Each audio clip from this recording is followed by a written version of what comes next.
Yeah. So, did you see? We were talking about this before, but did you see that even the World Health Organization is now recommending large gatherings in sports to come back? Oh, really? I did not. That part I didn't see. I can't find the That sounds like article, a but I terrible heard somebody idea. say it on the news, so it sounds like it's true. But yeah, that's the plan.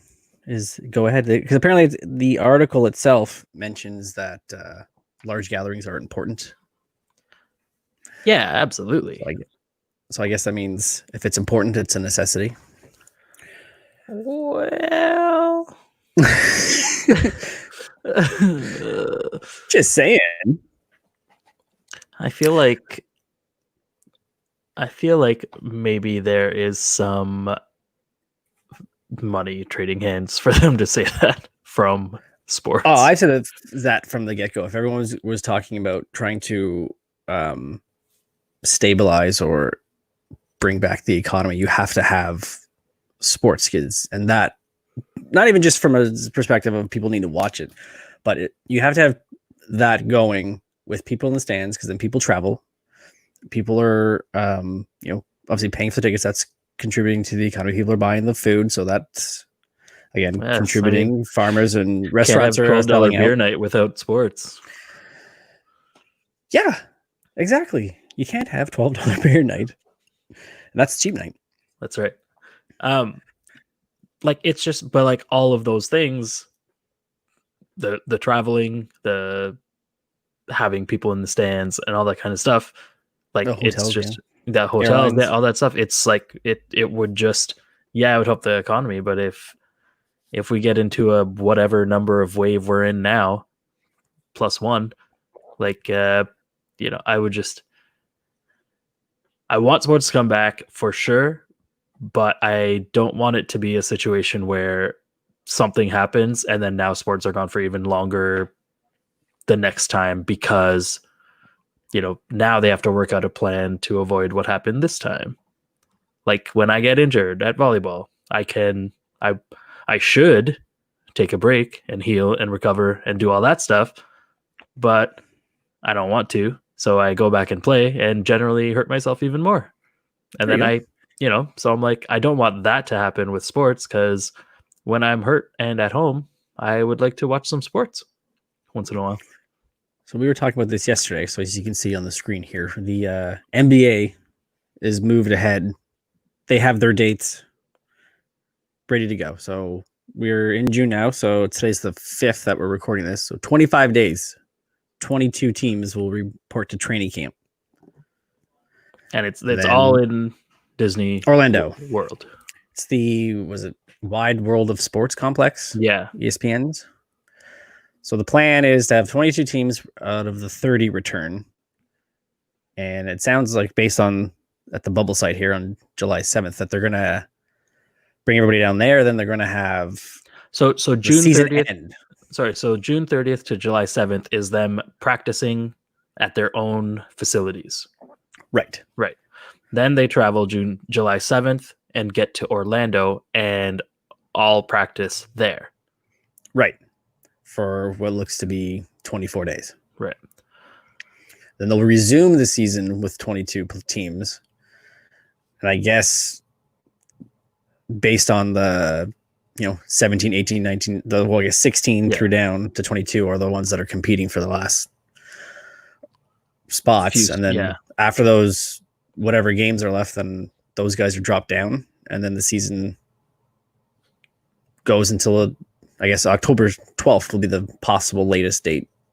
Okay. Knock on wood, things go ahead. They'll announce their August 25th NBA lottery draft lottery. And then we have the draft in October, and then potential season, which we were talking about before we started recording, is that December 1 was going to be the start date, but the league admits that's likely not going to happen. Right.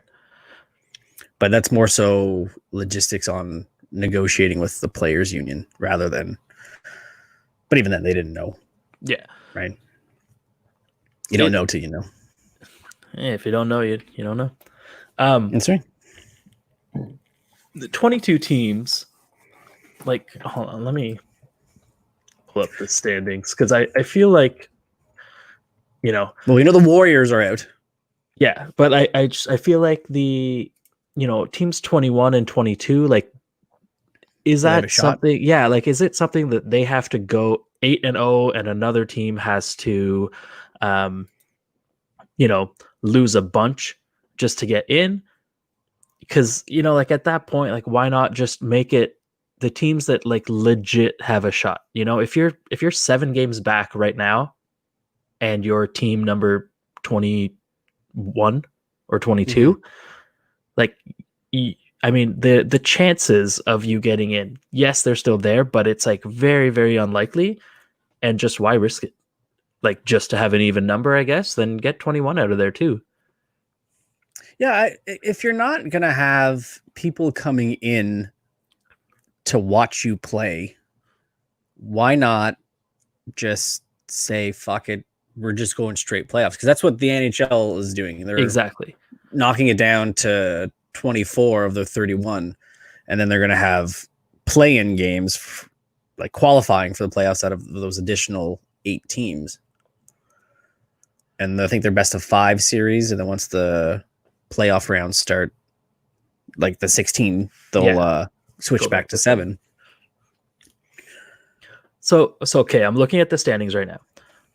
In the West, 7th place in the West is Dallas, and they're 7 games up on 8th place.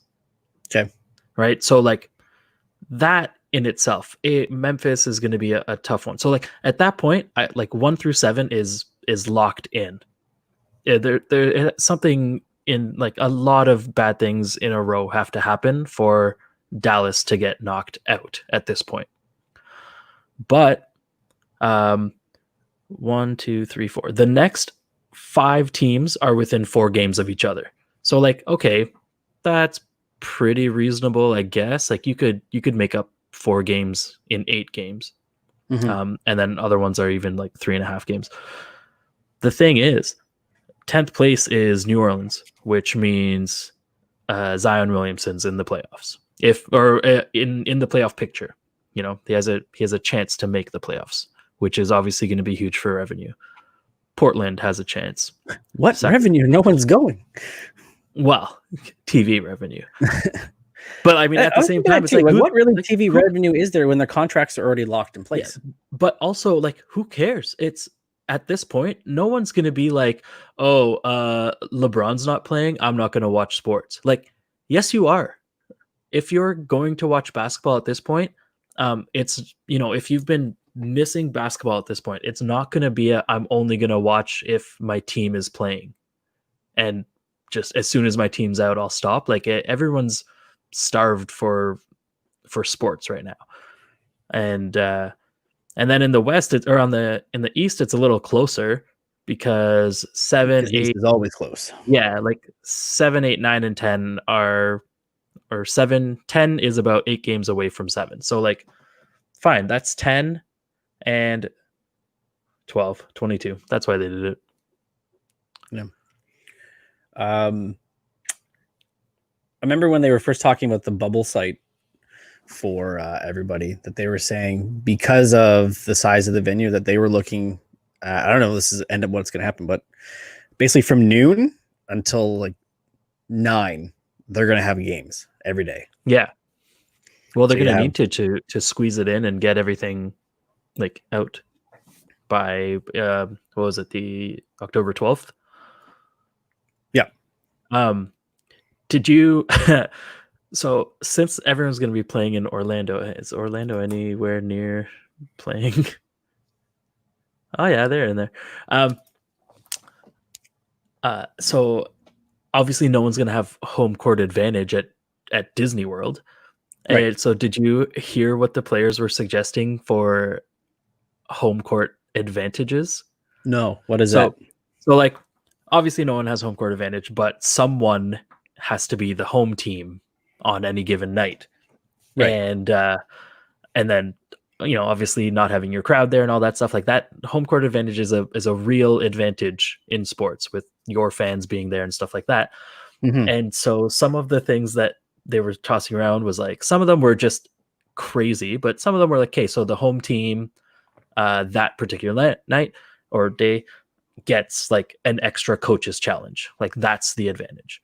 Which I'm like, Okay. that's, that could change the game and it could not. It's really one play that, kind of decides it, and one play really shouldn't change the whole game. So like that's I'd be okay with that one.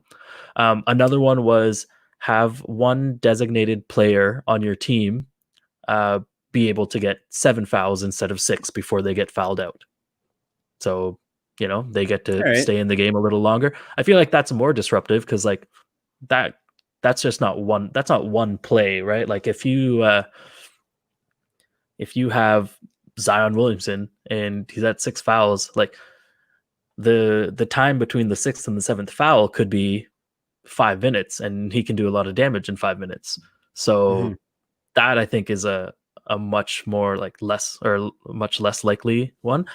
And then the crazier ones are like, so like, I mean, you've seen the ice at the arena get changed out into hardwood, and Yes.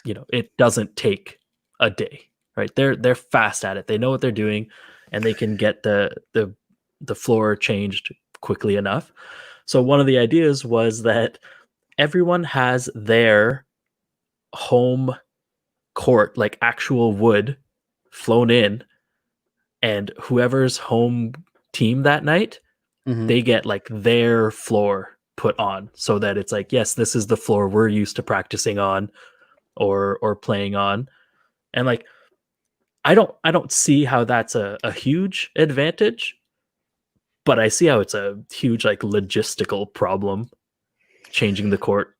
If they're going to be playing 3 games a day, changing the court 3 times or like changing the Yeah. court in between, like that's crazy. And then the last one was my favorite one. Was once the 16, so after the 8 games are done, once the 16 teams are finalized, rank them 1 through 16, and then have a draft essentially to see which hotel you get to stay in.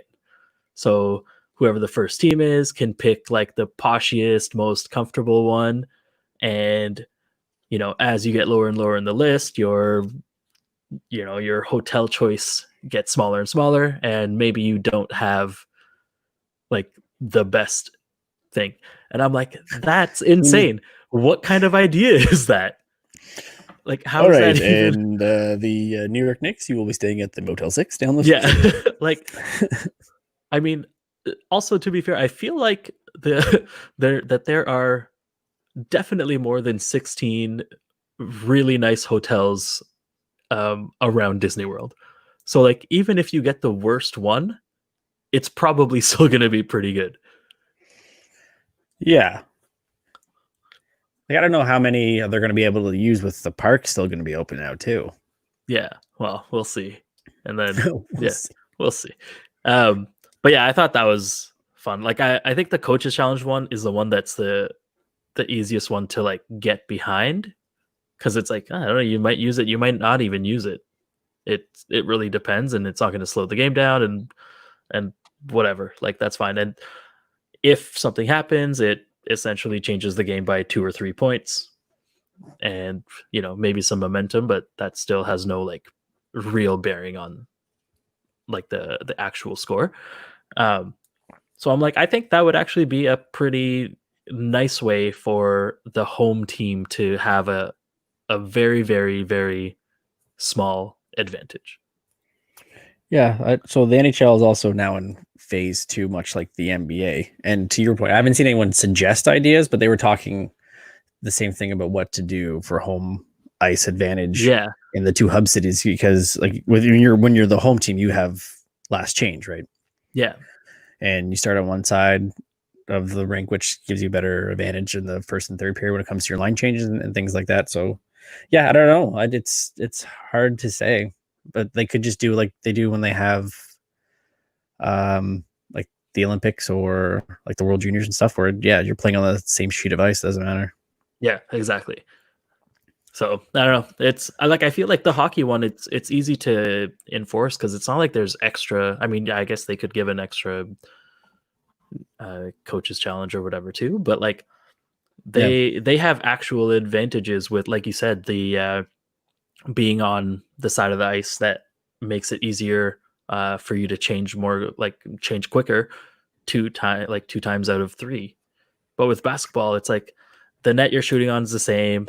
When you're subbing in and out, you still have to wait for a whistle, and like all that kind of stuff is out the window. So they need actual advantages, game wise. I mean, Yeah, not that one they thing I need do know for advantages. Like sure. they should just play and be like, yeah, okay, the home court advantage doesn't really mean anything this season, and that's fine.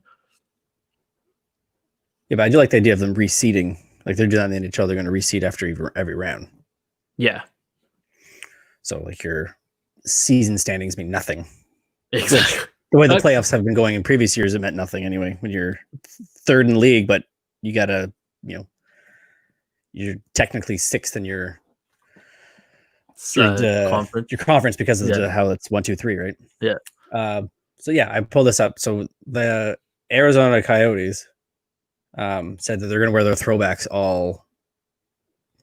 when they're back. Yeah. The for this thing. I used to think these were the ugliest things in the world, these jerseys, but I think they're amazing now. It kind of looks like cyberpunky, just like all the jagged edges, the mix of colors and everything like that. Pull up. Do you have a picture of the regular one? No. Well, well, then I have nothing to compare to. Every time I see this, I always think of the chili pepper episode of The Simpsons. Yeah. With the coyote. Exactly. Find your soulmate, Homer.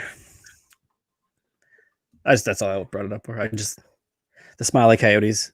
And that, yeah, exactly. gotta bring in the smiley coyotes. Here we go. Oh yeah, that one's way better than the howling at the moon coyote. Oh yeah, absolutely. And what they have one that looks like this leaping dog. That one sucks. Yeah, that one you have is definitely the best one. It kind of looks weird on the white jersey though, for some reason. Like the colors don't. Ones? What's that? Yeah, this is the relaunched the new old one. Oh, okay. The custom new old one. Custom, is it custom faded? No, it's all stitched. This green one's pretty nice. That's like just the face and then the cacti. Yeah, that was their third when they still had this 2002, 2003. That one's pretty cool. Yeah, the old is new again. That's the cool thing. You see, the last thing we'll say about sports before tackle more of our wheelhouse. How can the MLB and the players not put their shit aside and get this done? Yeah, it's crazy. Like, it sounds really, really bad when millionaires are fighting with billionaires. Yes, but also millionaires are fighting for, I get it. You know, if you're working, you should get paid, and that's it makes sense. Mm-hmm. At the same time, read the room a little bit when you say, I'm only going to get 7 million instead of 12 million. No, thank you. There are so many people that don't have jobs right now, not getting anything, that just want to watch you play baseball. And for you to say, no, I don't want to play because for you're already getting $8 million. And yes, you're going to say yeah, of course, you should get paid for what you do.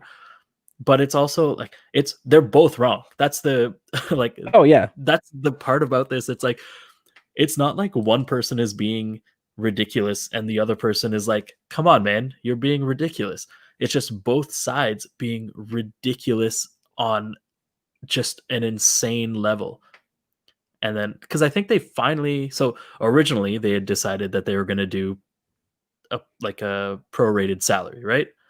Yeah, and they were And going to shorten then, their season in half. So yeah, rather than 162, they're going to do like 82 games. yeah. And then, but then they were like, oh, we're going to do like some whatever other split, 70-30, whatever it is. And then people were like, no, absolutely not. Okay, like that's fair. You already agreed on 50-50, so just do that. And then now they've gone back, I think, right? They're doing the Yep. or not 50-50, but they're doing the prorated season, so you get paid how much, depending on how many games you play. And now the fight is like, how many games should we play? And now the players obviously want to play more so that they get paid more, and the league or the owners want to play fewer games so that they don't have to pay as much. And I heard them saying they only want to pay 50 games. Like Yeah, in a baseball, recent that's report is saying the MLB wants to do 48 now. So like it's that's now this has gone lower than it was originally.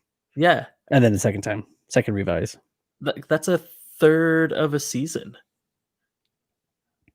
Yeah. Like I don't know, I feel like that's way too low. And then I think the players wanted at like 115 or something, 114, which is like 2/3 of the season.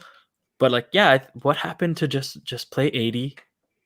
That's half the season. That's enough time for people like playing 50 games, and you start off like 0-10 at one point, or Yeah. you just have like a bad run of like two series that just go wrong for whatever reason. Yeah. Like there's no way to bounce back from that in 50 games. No. So I don't know. Well, even I think in most cases, like in basketball, maybe not so much basketball. But like in football, you lose your first 4, you're essentially done. In hockey, you lose you're like 10 out of your first 15, you're more likely done.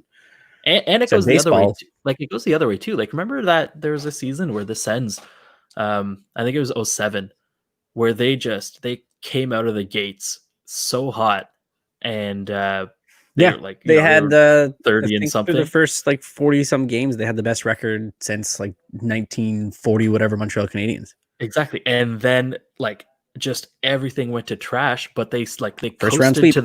they coasted but they got into the playoffs without trying at that point. They Yeah. played, they played a very, very strong first third of the season and coasted the rest of the way. But another team, it's the opposite way, where if you have a bad start, a bad 15 or 10 or 15 games right off the get-go because of whatever reason, The let's say defending Stanley Cup champions, let's say St. Louis Blues, were January last year, last place. yeah, it can happen, but it's it's still, it took them 40 games to get back into it. Mm-hmm. So like, I don't know. But like, apparently baseball's got some crazy rules for getting back too. Like, not allowed to spit. Okay, good luck with that. Like, not allowed to chew sunflower seeds. Okay, well, I mean, it's just not going to happen. Like, it's those kinds of things. Can't do that. Was it the chewing tobacco? Yeah, but will you be able to grab your crotch? I think that's allowed. Just don't touch your face. Yeah, exactly. You have to wear you have to wear a crotch mask. I guess that's a joke. The pitchers put their gloves to their face right when they're talking to the catcher, so people can't read their lips. I guess you won't be able to do that. It's been on your hand. Yeah, you definitely won't be able to spit on your hand. And like the other thing, I was listening to something, I can't remember, yesterday and today, and they were like, yeah, like to get extra grip on the ball, pitchers lick their hands, like your fingers, every single time, like before they throw the ball. And yeah, I mean, more recently, like definitely in the last 10 years, the balls get swapped out like on a crazy basis, like 1 out of every 2 or 3. Yeah, it's like almost every time, like there's almost every time foul tip or something. Yeah, so like this one, okay, whatever. It's that one, like they could get to a new ball every single time because they're pretty much there anyway.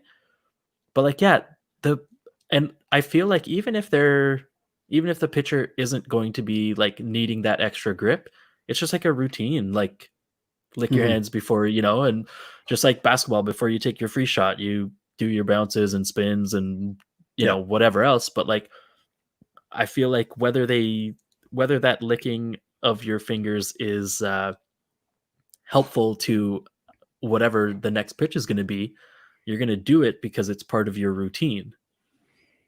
Yeah, I don't think you'll break that. It'd be very hard to. Unless everyone's just throwing heaters. Yeah. We'll see a lot of dingers. So you swap out the ball every pitch, and then you have some guy in behind sanitizing it and throwing it back in. Yeah. I saw this article on Variety, and I thought it was good for our previous conversations. The title is TV Sabotaging Itself. Now it says, now that more than ever, there's more to watch, but shows have fewer episodes and fewer seasons to prove themselves. They say Friends and Lost might not happen today. Do you agree? I agree. Shows aren't giving the chances they used to get. I do. But like, there are also, in the last, I don't know, where like in the last 2 or 3 weeks or whatever. So I watched a couple episodes of Space Force today. I just finished episode 1. It took a while to get through. I don't like it. It's the rousing sentiment I've been getting is that people don't like it. I feel like I'd like to know your opinion on this, but I watched I think I watched the first 2 episodes. And does whatever his name is, Naird, Steve Carell's character, as I was watching Space Force, it just reminded me of his like overacting in Threat Level Midnight. Yep. That's a buddy of mine said that. He said it's like watching a show based on Michael Scarn. Yeah. And like, that's funny once as a joke, a little bit. To make a whole season where he's like that, and like, I like Steve Carell. There's very few things that he's in where I'm like, oh, I don't know, missed the mark on that one. This is definitely one of those things. On the flip side, Greg Daniels, the co-creator. Steve created it. Yeah, of the US version of The Office. He's the, quote unquote genius behind Space Force. Although there are a few things I liked about it. I'll get back into that after, but shit on it first. All right, okay. I'll do that first. What I did like about Space Force is like it's clearly a parody on Trump, wanting a space force and stuff like that. And yes. I like how they they made a couple of characters be like the, I don't know, like there's AOC in real life. And then there's, her character as a parody character in Space Force. And it's like, that's really nice. Cause like, if you don't know, like, I don't know, I know very few politicians in the States, right? But the ones that get a lot of attention, like, who they are. Yeah. Which is the ones they're going to parody. And like that, I think that's fun. I think that's funny. And if you just don't know them, then it doesn't lessen the experience. So I kind of like that about it. And I like that they have a lot of like pretty big name stars in there. Like you can like some characters in the show, but yeah, as an overall, it's not great. They had him at Malkovich. Yeah, pretty much. That's the guy I was talking about. I think he does a great job. He's amazing in everything. In everything. But I feel like in this one, he's the like if Steve Carell's character is like Michael Scarn, then John Malkovich's character is like I don't know, the person that's like, hey man, like that's not, you don't need to say clean up in aisle 5 every single time. And like, that's just what John Malkovich is saying. Like, you don't need that punchline right here. And so like, he like knocks him down a few times. But yeah, on the flip side, Greg Daniels also has a show on Prime called Upload, and that one, Upload, yeah. that one I watched shortly after it came out, I think, and I thought that was great. It was like a very good mix of, it's like The Good Place meets a little bit of Black Mirror style, meets like The internet. romantic comedy sitcom, kind of thing. But like I thought it was well done. I thought the story was like pretty interesting. There's a kind of a not thriller aspect to it, but like there's a storyline in it that you got to figure stuff out, and they do a pretty good job of making you think, oh, that's what happened, until you figure it out at the end, or until they. Oh, I thought you meant thriller, like. Yeah, no, not like that. But yeah, like I thought that was a really good show, and it had the same amount of time, like episode wise, to 10. Yeah. I don't know, eight or 10, 8. but something in that range. But like, yes, I think it's ruining TV for sure, because like for a lot of reasons, like everyone's attention span is a lot lower now. So yeah, if the first episode doesn't wow you, yeah, there's a really good chance you might not watch it. At the same time, like maybe it will lead to just better TV, because they know that they have to, reel you in the first episode or two, or, people will just move on to the next thing that they want to watch. So hopefully it's one of those things where, competition is good for everything, because it'll make everyone step it up. I feel like it will not go that way. Part of me also feels, because every like studio now is going to have their own thing, that we might have the opposite effect, where we will just have shows that shouldn't last are lasting longer because they need original content to get subscribers in. Yeah, that's true. Might not, because like Netflix has this unwritten rule that if a show goes 3 seasons, they cancel it. Yeah, but like the article goes on to say like what was like the biggest reveal, twist, shock in Friends? It was the Chandler and Monica hooking up, and they said that was 97 episodes in. Yeah, you're not going to get a show that will go 100 episodes much anymore. Yeah, and especially with that was like a huge pivot for them, right? Like that was a huge storyline that they just threw in. Yeah, and they took 5 seasons to build up to it. And then you have things like The Office, right? Which that was likely going to get canceled after the first 6. Seinfeld too is going to get canceled after the first 6 episodes, and they both went 9 years. Yeah, but like that's the thing too, is even a great show that does last on TV, like not on streaming or anything like that. Like, oh man, we've talked so much about like How I Met Your Mother. I felt like it would have been such a good show, and then it just dragged on because the studio multiple year renewals. Yeah, the studio was like, oh, like everyone loves this show, like let's keep making more, and just we'll delay back the reveal of who the mother is. It's pretty much what happened with Lost 2. Lost would have been perfect if it ended in season 4. Like if they crammed 4, 5, and 6 into one and took out a bunch of crappy storylines. But they were like, oh, we signed on for a couple more years, so let's drag this out and just, add some filler stories in here.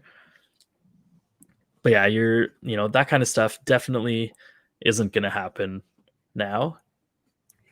And it's also just, when the show drops all at once, you see one season, and it's 8 or 10 episodes or whatever. The next season isn't going to be for another year. Yeah. And that wait time, especially like let's say something drops today, June 5th, and you watch all 10 episodes and you're like, wow, this was really great, I can't wait till season 2. Like by a year from now, you've likely forgotten it. Not likely forgotten it, but it's not something that you're waiting for anymore. Whereas before, with the 18 to 22 or 24 episode seasons, that half of the year, once a week, you get an episode, and then you only have to wait 6 more months until the next season starts. Did you watch The Boys on Amazon? No. You know what? That was always on my list, and I always skip past it to just to watch something else. You see Kick-Ass? Yeah. Okay, so it's a lot like that, but better.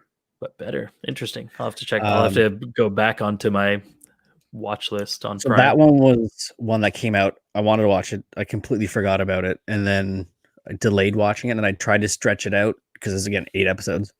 But I couldn't because I got so invested to it.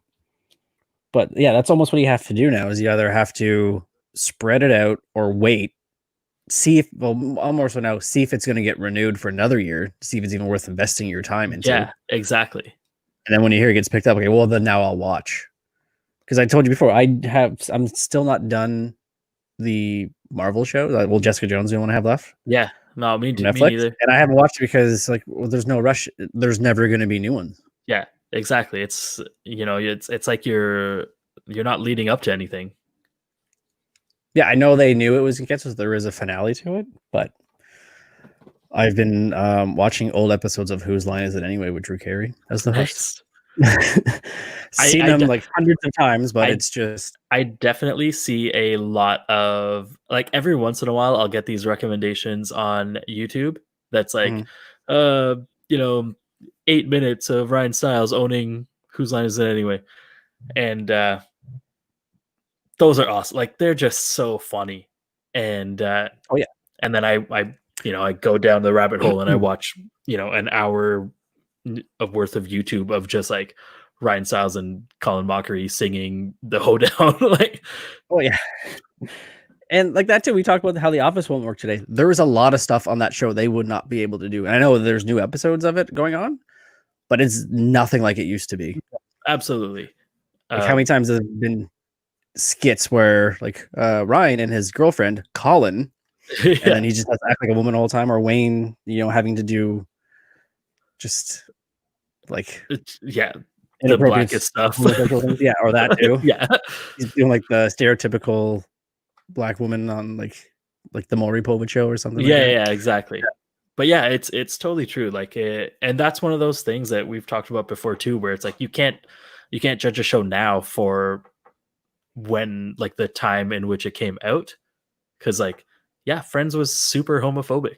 Like, there's nothing. Did you watch the Honest trailer of Friends? Yeah. that was fantastic. Oh my god, that was great. It was 10 minutes. That was a season. Definitely one of the best Honest trailers I've seen in a really long time. They point out a lot of obvious things that were not noticed. Yeah. And that's the same even with The Office. So when was The Office? 2002? I think it was 05.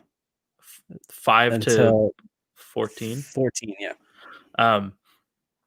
So that means season 3 was 2008, 2007, 2008 area, and the first episode is Gay Witch Hunt, which, like, can you imagine if someone, like, if there was an episode of any show currently that just with the title, or that just ended up with that, like, outing someone, like, starting Diversity Day, man.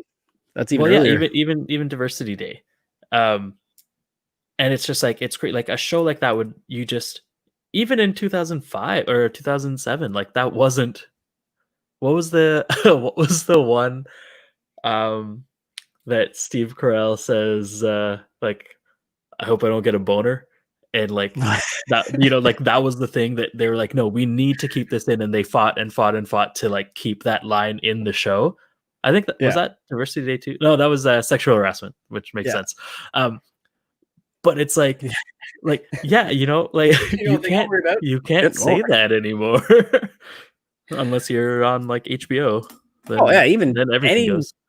Episode of 2.5 Men when Charlie Sheen was on there. Yeah, exactly. You can't have that on now. Cannot have that on right now. Like I remember I watched it off and on, but the one that it still sticks out to my head because I couldn't believe that it was said on the TV is where he was with a girl in bed, and he was, I guess, wanted to continue, relations. And she even says to him, she's like, "You can." It's like an elevator. You can push a button however so often you want. It doesn't make it come any faster. And I'm just, what? Yeah, It's what? 9 o'clock on a Monday. Yeah. And the canned laughter's going nuts. And I'm like, okay, this show is really going for it. Yeah. Just collect all the sharks. Yeah. Ha ha ha. Innuendos. Yeah. Like that was like that's not even like that's just straight up saying it. Wait for turn to the camera and go, huh? Yeah. Oh, we're still on? Okay, keep going. You can't Jim face that one. Well, yeah, that's Steve Carell even said that there's no point of ever doing a reunion because we can never do this again. Yeah, you can't make it like the reason like if you like The Office, the reason you like it is for all those like inappropriate, like just cringy moments where you're like, oh, I'm like, so glad I didn't say that. I'm so glad that, or like, I can't believe that happened. But like, yeah, you can't have that on TV now. You get lynched. Did we were talking about Joe Rogan last week? Did you listen to the Robert Downey Jr. episode he was on? No, because they talked about Tropic Thunder. Oh, really? Yeah. And he did it too. So, like, you couldn't get away with it now, and we shouldn't have got away with it then. But he said, like, reading the script, going like, just trusting Ben's take on like, this is gonna work if like you believe it's gonna work. Yeah, and it worked. Like, and nobody said anything until years and years later. Yeah, but exactly. It's just like the whole point of it was they weren't making fun of doing this. They weren't making fun of this, but what they're doing is they're making fun of method actors who are so oblivious to everything that they'll go out of their way to, win awards or just be like, I guess, unhealthy or like whatever it is. Like just do whatever it is to get the role or to get the award. Yeah, or to get the recognition. We didn't talk about this last week. Well, we did, but we didn't talk about it on the show. So the internet wins, and Zack Snyder's director's cut of Justice League is coming to HBO Max. This might actually get me to watch the actual the OG, not the OG, but his cut of Batman v Superman to watch his cut of Justice League. Yeah, because that's the ultimate cut. Is that what it's called? Yeah, that's like the 3-hour one. Yeah, I still haven't watched that. Maybe I'll look into that too. Just as, but yeah, I had because I still have watched either of them, Justice League or Batman v Superman. Or they're both so bad. It's unbelievable how bad. Someone said like his cut, while still not a good movie, adds to what he was going for, which builds more on Man of Steel. I'm trying to remember like a lot of the stuff that happens in Justice League. That I don't know. That one I don't know. Yeah. But I know his cut of his like definitive or whatever director's cut of BVS apparently ties more into Man of Steel. The only footage I've seen of, aside from the trailers of Batman v Superman, was that fan edit that combined the two to make a more definitive Superman arc called Man of Tomorrow, which I enjoyed. They still had the Martha in it. Ugh. God. But like the Snyder cut is like, okay, so he shot and directed and whatever. Like he only had like 10 or 20% of it before like the family tragedy and the reason he had to leave. So it's like, and they're investing, what is it, like 30 million? 30 million to finish 30 million to finish this movie. But it's like, are you just going to be like, I don't know, like, are there going to be not reshoots, but like, are they going to be like, all right, Ben Affleck, I'm going to need you back for a couple of days to just apparently he's not bringing the actors back. Yeah. And it's like, how are you going to do that then? Like, you're just going to have fill in stuff. But if you aren't going to be adding to the story, like adding conversation and stuff to the story, dialogue to the story, and action and whatnot. Like, are you're just gonna take all the extra footage that you had and just try and mix it in there somewhere? Like, I don't know. I guess. I want to see it just because, but like the people who are genuinely being like, this will definitely be a good movie, like, are they're the people that were like, yeah, Justice League wasn't too bad, but the Snyder Cut's going to be really good. Like, I think that there's going to be a lot of disappointment happening. Oh yeah, it's like, And like 30 million, that's not that much to yeah, for a VFX heavy movie, yeah. yeah. So he's got to be using some of Joss Whedon's stuff. Yeah, he has to be. But it's still like, if the 30 million's for like new footage, right? So who knows what he's going to shoot if he doesn't have the, like, well, he's just going to shoot some scenery and CGI people in, probably. Right. But it's the Marvel way. Yeah, that's right. Yeah, even Spider-Man 3, I know there is a good cut there because I have like an art book or like a behind the scenes of making that movie. There's a ton of footage that they didn't use, cut plot points. I've seen screenshots of what looked to be like Eddie and Sandman teaming up earlier in the movie rather than the tail end of the third act. Yeah. There's a whole plot of, extension of the plot of Sandman going after, like, when he robs the bank with the money and he brings it to a doctor for his daughter. Like, that's all cut. And that would have added to the movie because like no one was sympathetic towards Sandman at all. Even at the end when he explains to Peter, like, this is what happened. I'm sorry I killed Uncle Ben or whatever. But it's like at that point everyone's like, no, like nobody cares, man. But like, yeah, having that scene of him, taking money to the doctor or something, like it humanizes him for even just a little bit, but early enough on in the movie that you're like, no, dude, like you're still a bad guy, but I get it.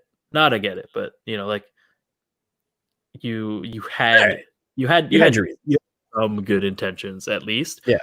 Like when you don't know that until the last words that he's saying, I don't know. It just doesn't hit as hard or hit as well.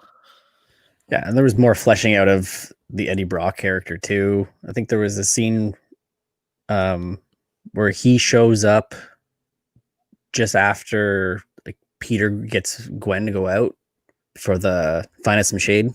Yeah. Scene.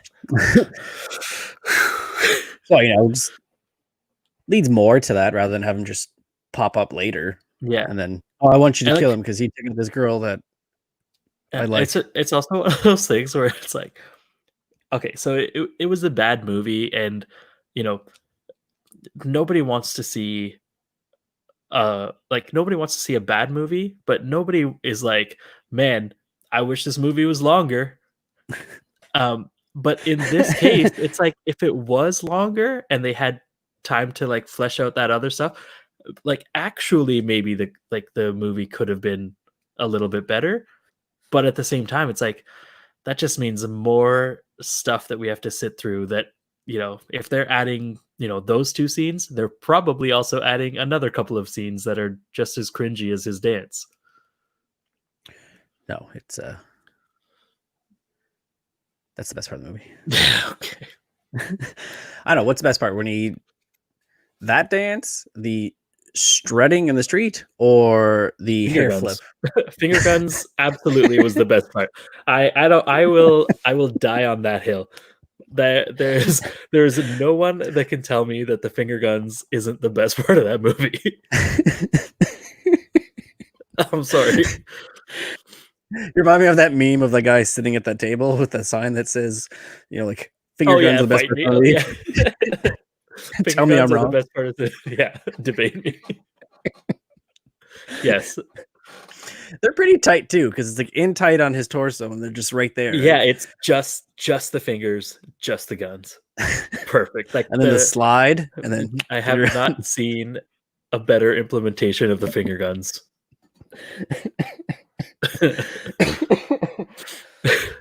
Those got to make they have to make a comeback. I know some people that will say that the finger guns never left, but like, let's be real, they have. They need Yeah. to make a comeback. In And this these, post COVID-19, that might be yeah, what replaces handshakes. absolutely. I think that would be super ideal. Tim, Steve, thanks for coming in for the meeting. Now, is it the one finger or the two? Well, see, I feel like two's a little bit. It's right now. Two might not be a. It just seems very. But one is like, hey, I'm just having fun. Finger gun, shoot him or gabbing. Choke on that, baby. Choke on that, baby. Billy Madison or Happy Gilmore? Which are the better two? Of the two, I mean. If you were to define Adam Sandler's career of those two movies, which one would you say?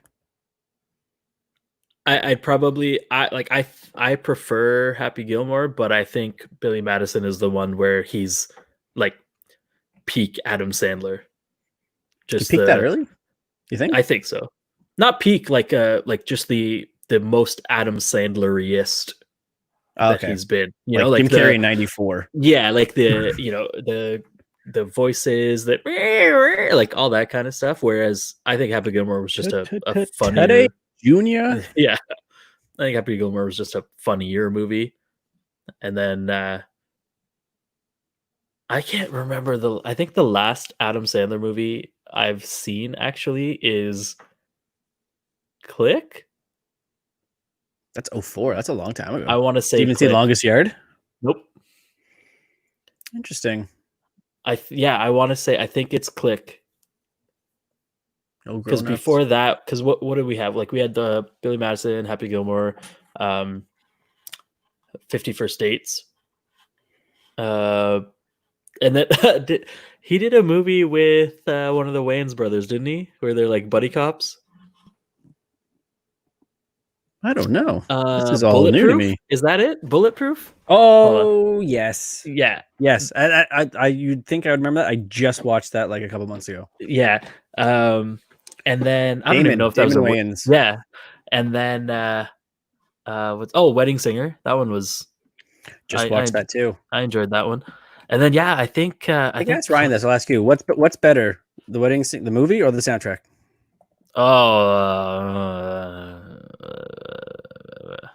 No, it's tough. I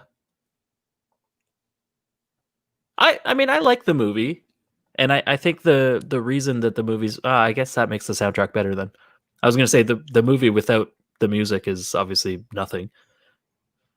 The soundtrack makes big hair. The movie. And then there's his cartoon there, 8 Crazy Nights. 8 Crazy Nights. And I haven't seen any of the what's it called? The Daddy's Homes. It's coming up. Oh yeah, and what's the other one I was thinking of? The Little Nicky and the one where he like is a billionaire or kills a billionaire. Oh, Click was 2006. So Longest Yard was before that. I was way off. Grown Ups, I never saw. Longest Yard. Reign Over Me, that's a serious one. Chuck and Larry. English, I never saw. Oh, yeah, Chuck and Larry. I did see Chuck and Larry. That was a good one. And then also something you wouldn't be able to do today. Yeah, absolutely. There's no pretend that you're gay in order to get health benefits. What's the one I'm thinking of? Just go with it. Big Daddy. Jennifer Aniston. A long time ago. Yeah, I don't think I saw that one either. But yeah, like I mean, I much prefer his older stuff to, again, anything after in that Click area. But yeah, I don't know. I think Billy Madison was definitely when he was at his Adam Sandler-iest, but Happy Gilmore still, like Happy Gilmore, I think it's one of those movies that there's not a lot of movies that I would, if I was like, hey pops, let's watch a movie, And I gave him like 1,000 movies, and he'd be like, yeah, like Happy Gilmore. And I have fond memories of watching Happy Gilmore with him over and over, and him like maybe not even getting all the jokes, but just laughing at the humor, just laughing at Billy Madison or Adam Sandler being dumb. You eat pieces of shit for breakfast? No. Yeah, I remember. Yeah, there's three movies actually that I distinctly remember watching with my grandfather and have him just on the floor laughing. One was Happy Gilmore. The other was Home Alone 2. And Rush Hour 2. Rush Hour 2. So good. Yeah, those were the my grandpa's favorite part of Home Alone 2 was with the tool chest falling down the stairs. Oh yeah. Every time. Not just howl. Suck brick kid. That's just a great line. Yeah, I mean, or Harry, I've reached the top. Like, God, those lines, that movie. Oh man. All right, yeah, I guess that's it's a good way. Good spot. Good place to stop. Just Harry, we'll cut it there. We've reached the top. Yeah, exactly. Hold on, I had a. All right, here we go. Oh no, that's probably bad taste given the.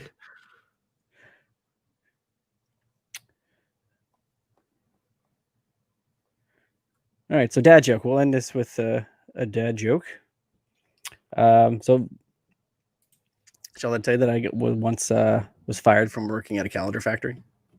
Oh, well, that's too bad. What happened? Yeah, I took a day off. You can't do that. No, it's a calendar factory. Not the calendar factory. If it was leap what year, if it was July 29th? Definitely been just snowballs, man. Yeah. All right, that is us for this week, and we have our handles at the bottom. Follow us facebook.com/opencollar podcast. I will switch it so it's uniform. I'm telling you, one day. Or Twitter, Instagram, Open Collar Pod. YouTube.com/govnc. From Shell, this is Corey reminding you to keep it casual.